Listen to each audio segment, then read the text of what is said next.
Oi, gente, muito boa tarde. Boa tarde para você, internauta, que está acompanhando a gente aí ao vivo através do nosso Facebook TV Jornal Interior.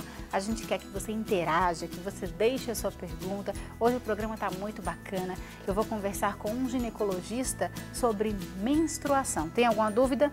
Deixa aí que ele vai responder ao longo da nossa entrevista. Também tem o quadro Dicas do Chefe Vitamassa.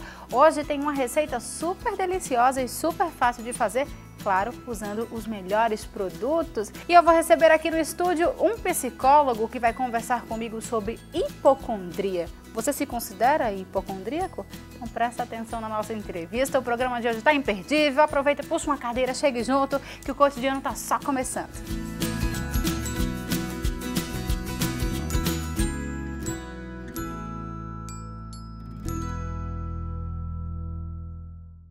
Pois é, gente, já estou aqui com o Dr. Antônio Cansanção, como prometido. Nós vamos falar hoje sobre menstruação e saúde da mulher. A gente vai interagir muito com vocês aí que estão acompanhando a gente ao vivo através do nosso Facebook TV Jornal Interior. Doutor, muito boa tarde. Seja bem-vindo aqui ao Cotidiano para falar sobre um assunto que é muito comum entre a mulherada, mas, de fato, ainda gera muitas dúvidas, desde as adolescentes que acabaram de menstruar até as mais velhas que já estão chegando na temida menopausa. Isso, boa tarde, Marcela, boa tarde a todos os nossos telespectadores. Muito obrigado pelo convite e estamos aqui à disposição para tirarmos todas as dúvidas necessárias. Vamos começar então com a pergunta da Sônia, ela que está assistindo a gente agora aqui, quer saber, existe uma idade para menstruar, para a primeira menstruação? Porque hoje em dia a gente nota que as crianças estão menstruando cada vez mais cedo. Certo, as garotas, principalmente as mães, elas têm uma grande preocupação em relação a essa data da primeira menstruação, pelo que a gente chama de puberdade precoce, que é o grande temor dessas mães e dessas adolescentes. Hoje, cada vez realmente pela questão alimentar, pelo desenvolvimento até genético, que está modificando muito, hoje a gente considera normal uma primeira menstruação a partir de 8 anos e 8 meses. 8,8 anos, desculpa, 8,8 anos. Ou seja, ainda menstrua enquanto criança, na condição de criança, não mais adolescente como era no passado. A gente considera puberdade precoce aquela que menstrua com menos de 8 anos. Mas existem casos de até 8,8 anos essa menstruação já iniciar e já é considerado normal. Entendi. Para a criança é uma surpresa, porque você menstruar com 8, 9 anos, tem muita criança que não sabe lidar com isso. Os pais, de fato começam a ficar assustados porque ela se torna uma mulher, uma criança que se torna uma mulher aos 9 anos porque menstrua. Como é que os pais eles devem lidar com essa questão dessa menstruação tão precoce hoje em dia, doutor? O importante é estar orientando o adolescente, estar atento para essa data, para também não estar uma busca desnecessária aos consultórios, sabendo que realmente a puberdade precoce é uma menstruação abaixo de 8 anos, mas que hoje essa média de 8,8 até 12 anos de idade seria a média geral. Mas o importante é orientar e realmente ter uma preocupação maior se essa menstruação ocorrer antes dos 8 anos de idade, e aí realmente é que terão que ter os cuidados necessários, tratamentos, investigações, porque uma série de doenças, às vezes até doenças tumorais, podem levar a um quadro desse. O Iliane Araújo Figueiredo está aqui interagindo com a gente no nosso Facebook, deixou aqui uma pergunta. Como saber se o meu fluxo menstrual é normal ou se eu estou perdendo mais sangue que o normal? Bom, primeiro é o número de dias. Nós consideramos normal de 3 até 8 dias. Agora, claro, toda mulher ela tem um padrão diferente. Temos mulheres que têm 5 dias de fluxo, outras têm 3 dias. A primeira diferença é se você tem aquela média, se sua média, vamos dizer um exemplo, for 4 dias e de repente você apresentou aí 2, 3 meses menstruando 9, 10 dias por mês, então está alterado, Ali saiu da sua média. Mais geral, a média que nós consideramos de 3 até 8 dias. Vamos à pergunta agora da Yasmin Carvalho. Ela quer saber qual é ou se tem uma quantidade de dias para menstruar, pois vejo que varia muito de mulher para mulher e ela sempre teve essa dúvida. Pronto, a quantidade de dias eu já falei que é de 3 até 8 dias E o tamanho do ciclo, também é importante saber, porque a gente chega muito a essa queixa, doutor, minha menstruação ela sempre vem antes da data. Né? Na realidade, o que nós temos que nos atentar não é a data, e sim quanto leva do primeiro dia da menstruação para o primeiro dia do outro mês, que isso seria o tamanho do ciclo. Entendi. Tá? Então, que essa média ela pode variar de 21 dias até 35 dias, mas a maioria tem um ciclo a cada 30 dias. Então, por exemplo, a mulher ela acha que está menstruando antes da data, mas ela tem um ciclo de 25 dias. Todo mês ela menstrua a cada 25 dias. Entendi. Então, é claro que sempre vai vir uma data antes da data que ela espera, porque não é de 30 dias, e sim de 25. Menstruar 2 vezes por mês é normal? Não. É isso que a gente tem que observar. Se ela tiver um ciclo de 21, vai ter mês que ela vai menstruar. Duas vezes ao mês. E ainda é normal. Tá? Agora, se ela tem que observar o número de dias, se esses dias derem um ciclo com menos de 21 dias, aí é anormal. Aí ela tem que prestar atenção, procurar um ginecologista Exatamente. E saber o que está acontecendo. Exatamente. Muito bem, vamos à pergunta da Thalita Cristina. Ela quer saber se há anticoncepcionais que impedem a menstruação e se isso pode fazer mal à saúde. Eu acho que ela quer saber sobre aquela cartela de uso contínuo, onde a mulher, teoricamente, não menstrua. Sim, hoje nós temos vários métodos de uso contínuo de anticoncepcional. Nós temos os orais, né, que seria aquela cartela que ela vem geralmente com 28 comprimidos, que é de uso contínuo. Nós temos os injetáveis, né, que também causam, isso a gente chama, não menstruar, a gente chama na linguagem médica de amenorreia. São as mulheres que querem ficar em amenorreia, sem menstruar. Né? Então, nós temos os injetáveis, nós temos implantes, Sim. Né, que nós fazemos no consultório. Nós temos um tipo de DIU, um DIU hormonal, que ele também tem a proposta de deixar a mulher também sem menstruar. E veja, hoje nós vemos que há muitas vantagens em não menstruar. Em não menstruar. Primeira coisa, a gente já faz a profilaxia de endometriose, que é uma doença causada pela menstruação. TPM, que é a famosa tensão pré-menstrual. A mulher também se livra desse fator. Das famosas cólicas menstruais, né? E também já está comprovado cientificamente que nós evitamos câncer de endométrio, câncer de ovário, câncer de intestino, colo retal, né, com o uso do anticoncepcional contínuo, o ato de não menstruar. Traz todas essas vantagens. Não fique inchada, eu particularmente não menstruo. Eu tomo esse anticoncepcional de uso contínuo. E aí vai uma pergunta pessoal. Esse anticoncepcional, ele pode ser tomado para o resto da vida e até a menopausa? Ou a gente tem que dar uma paradinha para, de fato, dar aquela respirada e voltar a menstruar? Veja só, o anticoncepcional, como eu já falei, existem vários tipos, várias dosagens, né, várias opções de hormônios. Então, assim, na realidade, eu não tenho como te responder isso, porque, assim, para cada mulher tem um tipo de anticoncepcional mais adequado. Então, por exemplo, o anticoncepcional que você usa não é o mais adequado para outra mulher. Entendi. Entendeu? Então, isso aí a gente tem que avaliar o perfil realmente, porque, assim, o uso de forma inadequada, ele traz alguns riscos, né, que as mulheres têm muito medo, que é principalmente a trombose. Trombose, exatamente. Né? Então, assim, isso na realidade a gente tem que avaliar cada perfil de mulher, né? Porque isso a gente tem que levar em conta se é hipertensa, se é diabética, o histórico familiar, o índice de massa corpórea, né? Se a mais magrinha, mais cheinha, né? Tudo isso aí a gente tem que levar em consideração quando a gente vai optar por um anticoncepcional. Muito bem, pena que o nosso tempo é tão curtinho. São tantas dúvidas, não é, sobre menstruação, sobre a saúde da mulher. Se você tem mais alguma dúvida, deixa aí nos comentários. Quem sabe o doutor Antônio volta depois aqui para esclarecer todas elas, hein? Obrigada, doutor. Ok. Até a próxima, se Deus quiser. Ok, boa tarde, muito obrigado pelo convite. Até um abraço próxima. a todos. Tchau, tchau. Tchau, tchau. Olha só, gente, quando falamos de limpeza, não podemos esquecer da Koala, uma marca que possui diversos produtos específicos para isso. Veja, por exemplo, a linha de aromatizantes. Um mais agradável que o outro, viu? Ó, deixa eu confessar para vocês que lá em casa não pode faltar esse aromatizante aqui de lavanda. Gente, o cheirinho incrível. Mas também tem os desinfetantes para deixar um ambiente mais limpo, como esse aqui, desinfetante concentrado de eucalipto. Além dos desinfetantes, também tem os odorizantes, gente, que tem, ó, esse bico aqui dosador que com uma simples aplicação você deixa o seu ambiente super agradável e, claro, muito cheiroso.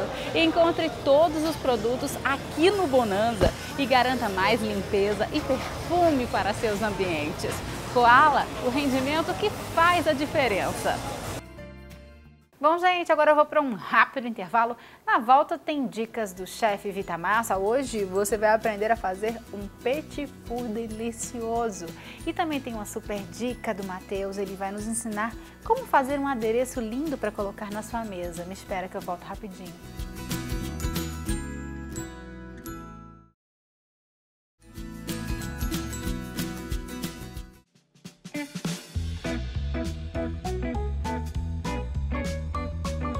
De volta com o cotidiano e agora com o quadro Dicas do Chefe Vitamassa. Você sabe que toda quarta-feira você aprende uma receita super fácil de fazer, deliciosa e criativa usando os produtos da Vitamassa. Hoje vocês vão aprender a fazer um petit four usando um recheado de morango, gente. Eu tô aqui, ó, com Franciele Andrade, ela que é chefe, ela que desenvolveu toda essa receita aí e pelo visto vai ficar deliciosa, Franciele. Vai sim. É facinho? É super fácil. Eu utilizei apenas 3 biscoitos waffle de morango e com ele eu separei o recheio da bolacha, triturei a bolacha e com o recheio a gente vai preparar como um brigadeiro de morango. Nossa! Para a gente fazer um petit four como se fosse uma releitura de um rocambole. Olha só, viram aí? Então, para essa receita, vocês vão precisar desses ingredientes. Uma caixa de leite condensado, 2 colheres de sopa de geleia de morango, 2 colheres de sopa de manteiga, um pacote de gelatina sem sabor, 1 colher pequena de aromatizante sabor morango e 3 pacotes de biscoito recheado de morango Vitamassa. Muito bem, os ingredientes já estão aqui separadinhos. Eu percebi aqui que você separou o recheio do biscoito, o recheio de morango do biscoito recheado da Vitamassa e a base do biscoito você triturou, você passou tudo no liquidificador. Isso. Pode ser no liquidificador como também no processador. Ou pode ser, mas se você fizer com a mão, ele não fica assim, você prefere que ele fique bem fininho, como uma farinha de fato? Isso. Então tem que aí ser a no gente vai fazer liquidificador. uma massa. Isso. Ótimo. Então vamos lá. Qual é o primeiro passo dessa receita? Então, vamos iniciar preparando o recheio. Certo. Vamos colocar, por gentileza, o leite condensado. É como se fosse um brigadeiro, Isso. então, né? Leite condensado. O recheio do biscoito. O recheio do biscoito. E aqui vamos utilizar 1 colher pequena do emulsificante. Isso. É para potencializar então o sabor do morango. Só uma colherzinha já basta para não dar um sabor tão forte. Entende? Quem não encontrar com facilidade pode fazer sem. Pode. Não vai alterar quase Não vai alterar nada. o sabor, né? Isso, não. Certo. Daqui vamos pro fogo para preparar. Vai mexer e esperar dar o ponto de brigadeiro. Isso mesmo. Então vamos mexer e esperar o ponto de brigadeiro. Aí quando ele chega no ponto de brigadeiro, aí a gente já vai... Já retira da panela, assim. Mas você deixa esfriar então, quando ele chega nessa consistência aqui, né? Até porque para montar com ele quente não vai dar certo. Não, você tem que esperar esfriar.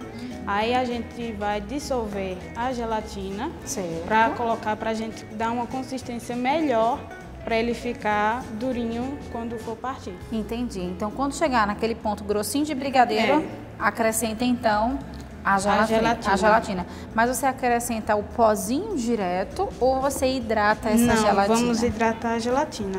Certo. Então a dica para você hidratar a gelatina é colocar um pouquinho de água e pode colocar uns 10 segundinhos apenas no micro-ondas. Deixou lá 10 segundos 10 segundinhos já é o bastante, porque o brigadeiro ele já vai estar um pouquinho quente já ainda. Então já vai ser o ponto certo da gelatina aqui dentro. Entendi. Não vai ter erro. Então chegamos no ponto do nosso brigadeiro. Depois de acrescentar a gelatina, ele fica nessa consistência aí, né? Isso. Ó, gente, também uma boa dica para você enrolar ele e servir como um brigadeirozinho gourmet também, usando o recheio, ó, ficou maravilhoso, viu? E aí, qual é o próximo passo agora? Então, Enquanto ele já está misturado na gelatina, a gente vai deixar aqui aguardando. Certo. E vamos para fazer a massa. Certo. Vamos pegar o biscoito triturado. Sim, biscoito triturado. Vamos adicionar as colheres. A manteiga. Então vamos chegar no ponto da massa. Agora a gente vai só espalhar o papel filme sobre o balcão. Vamos agora cobrir novamente. Para poder espalhar. E agora o rolinho. O rolinho. Então, agora que a massa já está esticada, vamos recheá-la com brigadeiro. Certo. Esse petit four, ele vai ao forno, vai à geladeira ou é para ser Ele servido frio? Ele vai à geladeira para ele ficar Com mais consistência. durinho. Isso. Prontinho, já recheou. Isso. Agora vai fazer o quê? Vamos enrolar. Vai enrolar, então. Desse mesmo jeito, vamos levar para a geladeira para passar uns 40, 50 minutos, até que ele pegue consistência para poder servir. Isso. Então, geladeira. Ele já está pronto, a gente só vai fazer Olha. o corte dele. Pegar um prato. 40 Prato que minutos já vai depois, servir. o rocambole já está pronto para Sim. ser servido. Sim. Corta em 2 dedos. Pegar a geleia. E finaliza com a geleia de morango para servir. Olha só, gente, que lindo que ficou esse rocambole. Ele foi feito, ó, usando esse biscoito recheado aqui, premium, sabor morango da Vitamassa. E eu acho que vocês já perceberam, né? As embalagens, ó, mudaram, mas o sabor continua o mesmo. Então, você que está assistindo aí a gente agora, você pode vir para cá, participar desse quadro Dicas do Chefe, cozinhar comigo. É muito fácil, viu? É só você pegar qualquer produto Vitamassa, elaborar uma receita, manda pra gente, aí você vem aqui, cozinha e ainda ganha, claro, uma cesta recheada com produtos Vitamassa. Não é bacana? Então faz aí e manda para nossa produção. Combinado? Posso provar? Fica à vontade. Deixa eu ver aqui se a chefe arrasou no rocambole aqui, ó.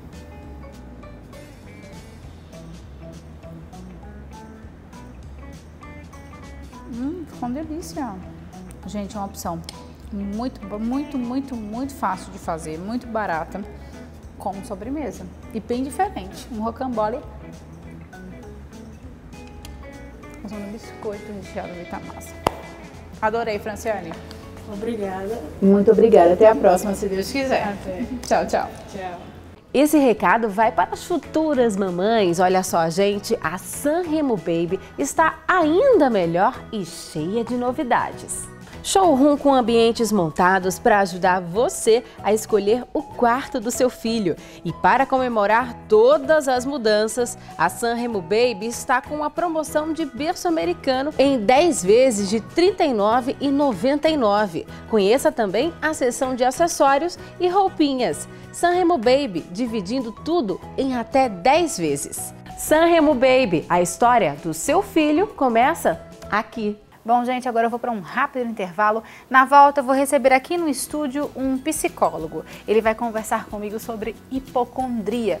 Você se considera um hipocondríaco? Então presta atenção que no próximo bloco o bate-papo vai ser bom. Me espera que eu volto rapidinho.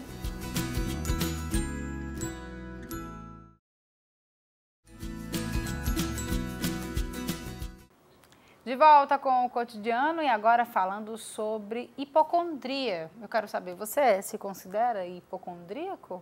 Estou aqui com o Carlos Filho, psicólogo.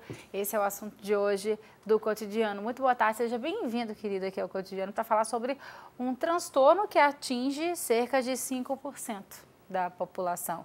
5% é um percentual alto quando a gente fala sobre hipocondria. Sim, tudo bom, Marcela? Tudo boa tarde. Pois é, a gente não tem, essa mensuração é uma estimativa, né, que a gente faz. A gente pode ter, de repente, até um pouco mais do que isso, né, de pessoas com características hipocondríacas. Quando as pessoas, elas de fato, elas podem desconfiar que tem algo de errado? Porque quem é hipocondríaco nunca vai assumir que é. Claro, a hipocondria, ela se caracteriza por uma série de características, né, que inclusive são relatadas tanto pelo CID-10, né, pelo Código Internacional de Doenças, quanto pelo DSM, que agora a gente está na versão 5, né? E algumas características que apontam é a possibilidade de, em um período de cerca de 6 meses, você está se percebendo adoecido, mais doente, e aí você procura mais profissionais de saúde, você procura sempre uma segunda, uma terceira opinião, mas nunca está satisfeito e acredita que os médicos que relatam de repente que você está bem, que não está tão bem, e você fica sempre nessa insistência de que algo não está certo, né? E de fato algo não está certo, porque quando a gente começa a potencializar as coisas, a nossa mente ela acaba dominando o nosso corpo e de fato a gente pode começar a adoecer. Não é isso, Carlos? Isso. A gente tem um sistema que hoje já é bem investigado, que é o neuroendócrino imunológico, que a psicologia também acompanha no sentido da psicossomatização e a medicina também, né? Então, a psicossomática é uma área que investiga exatamente as influências da psique, das emoções, nos processos físicos. Então, realmente, você pode acabar influenciando, né, o seu organismo em situações de adoecimento mesmo. A gente está vivendo numa era em que todo mundo é muito ansioso. Sim. A gente conversou na semana passada aqui no Cotidiano sobre ansiedade, onde o país, o Brasil, ele lidera o ranking do país com pessoas mais ansiosas no mundo inteiro. Então, isso também pode desencadear um hipocondríaco, um transtorno de ansiedade também. O transtorno de ansiedade, ele acontece por uma série de fatores, né? É muito complexo, mas, claro, isso pode ser um influenciador. Se a gente for contar que a internet influencia muito nossa forma de reconhecer as coisas, né? Nossa forma de enxergar a realidade. Então, as pessoas são muito influenciadas pelo que a internet diz e acabam ficando mesmo mais inseguras, mais ansiosas e às vezes não procuram um profissional especialista, um médico ou um psicólogo para identificar algumas questões. Carlos tocou num ponto muito interessante, a internet. Já ouviu falar no Dr. Google? Sim. Você já usou ele? Sim, com certeza. Vocês já usaram aí, Dr. Google? Confesso também que já pesquisei alguns sintomas para ver se eu estava com alguma coisa errada. Será que as pessoas fazem muito isso, Carlos? Vamos ver. Vamos ver se elas pesquisam muito no Dr. Google na reportagem de Wagner Salles. A automedicação é cada vez mais comum, afinal a tecnologia está presente em todos os lares através dos smartphones e dos computadores. Mas será que pesquisar no Dr. Google é a coisa mais certa a se fazer? Vamos saber agora a opinião das pessoas no centro da cidade. E olha só, encontrei com a Tuane aqui na rua e ela já me confessou que é dessas que sempre que sente assim uma dorzinha no pé, vai no Google pesquisar, né? Assim? É verdade. Hoje em dia, na internet, a gente encontra bula de remédio, a gente encontra indicação de remédio, indicação de doenças, possíveis coisas. Então, eu sempre estou lá pesquisando, sim. Já se assustou alguma vez com esses sintomas que aparecem no Google? Porque geralmente, dor de cabeça, vai morrer. Não é assim? Sim, já me assustei. Muitas pessoas que eu conheço também. A gente olha uma coisa, meu Deus, já estou com uma doença séria, tem que procurar um médico, é caso já de morte quase. Tu já pensou que depois de olhar o Google por uma dorzinha no, sei lá, na orelha, já fazer um testamento? Ave Maria, quase já. Eu uso o auxílio do Google para pesquisar a questão não só de medicamentos, como de alimentos, que vão me ajudar a fortalecer minha saúde.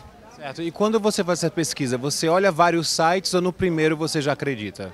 Não, eu costumo procurar em mais de um site, até porque nem sempre pode desconfiar no primeiro site que você procura, que você encontra na primeira informação. E se mais de um site reiteradamente estiver falando a mesma coisa, eu tomo como verdade e, em caso de ser uma doença mais grave ou algo do tipo, aí sim eu procuro um especialista.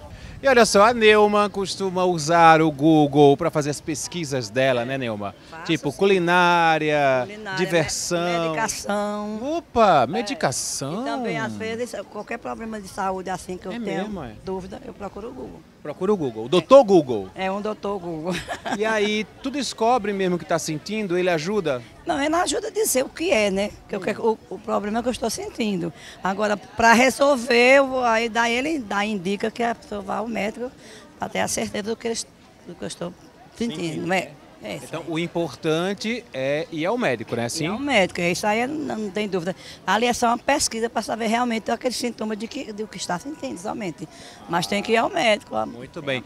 Mas você já, assim, em algum momento, disse assim, tome isso, toma aquilo que tu foi lá e comprou e tomou? Não. Assim? Tu é consciente? Não, sou consciente. Eu gosto de ir ao médico e ele dizer o que é que eu devo tomar. Não, eu não tenho esse hábito de me automedicar, então eu não faço consulta. Então, para você, o certo mesmo é procurar um médico? Com toda certeza, né? Às vezes a gente pesquisa, acaba tomando uma medicação que não é apropriada para o que você está sentindo, é melhor procurar um médico. Acaba piorando ainda o quadro, né? Pode ser que sim.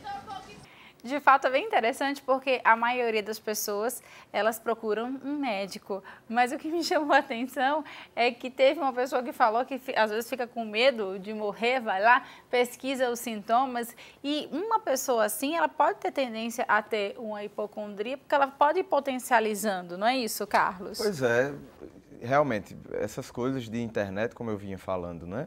Influenciam bastante e às vezes você estimula um processo de insegurança. Claro que a internet tem todo tipo de informações, tem inclusive critérios diagnósticos médicos, né, disponíveis, que é uma coisa que inclusive precisava ser repensada para evitar que as pessoas ficassem procurando na internet essas coisas, né? Porque às vezes você não é especialista e por atingir um ou outro critério, que é uma coisa comum do humano, né? Todos nós temos questões que precisam ser cuidadas, mas aí você identifica uma ou outra característica, não sabe como proceder e imagina que já está numa situação bem complexa a nível de adoecimento, seja psíquico, seja físico. E vale ressaltar que nem tudo que tem na internet é verdade.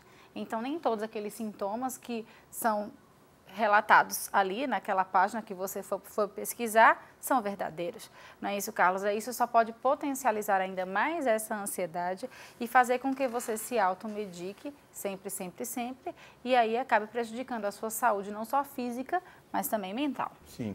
As páginas, elas são independentes, né? A gente fala Dr. Google, mas lá ela disponibiliza vários acessos, então você entra em páginas específicas, que aí são páginas, às vezes, de médicos, né? Médicos conceituados, inclusive, e tem páginas outras que tem todo tipo de gente fazendo comentários. E tem, inclusive, o público jovem gosta muito de procurar blogueiros, né? Para fazer determinados comentários sobre a vida, sobre a existência, que, claro, é muito bom porque é um compartilhamento aí de informações, mas não dá garantia de cuidado. Então, vale a gente destacar a importância de você procurar um especialista, um médico, um psiquiatra, um psicólogo, né? Alguém que cuide disso. Quem de fato tem esse diagnóstico de hipocondríaco, como que é feito esse tratamento? À base de medicação? Pois é, curiosa a pergunta, né? Mas sim, a medicação, claro, é uma das coisas que são dos cuidados que a gente pode ter, porque, enfim, um ansiolítico, por exemplo, ele pode ajudar pessoas que, por questões de ansiedade, desenvolvem outras preocupações, né? Mas isso quem tem que orientar é o médico, que vai avaliar essas questões mais biológicas, né? A psicoterapia é um ponto importante, porque muitas situações de ansiedade, de hipocondria, são desenvolvidas ao longo do desenvolvimento humano, né? E nós temos somos influenciados por uma série de coisas. A gente tem que ter uma visão mais holística e, claro, se você vai se cuidar, você pode, sim, procurar um médico, um psicólogo. Tem gente que gosta de apoio da igreja, um apoio de grupo de amigos, enfim. O máximo de abordagens que você conseguir, que pode lhe fazer bem, é importante, porque nós somos um todo, né? Mas é importante que você procure os profissionais para lhe ajudar nesse direcionamento. Muito bem, Carlos, adorei nosso bate-papo. Obrigada. Adorei também, obrigado pelo convite. Até a próxima, se Deus quiser. Tchau, tchau. E o Cotidiano vai ficando por aqui. Muito obrigada pelo carinho, muito obrigada pela audiência. Não esquece que amanhã, 1h45, eu estou aqui de volta. Beijo, fiquem com Deus. Tchau, tchau.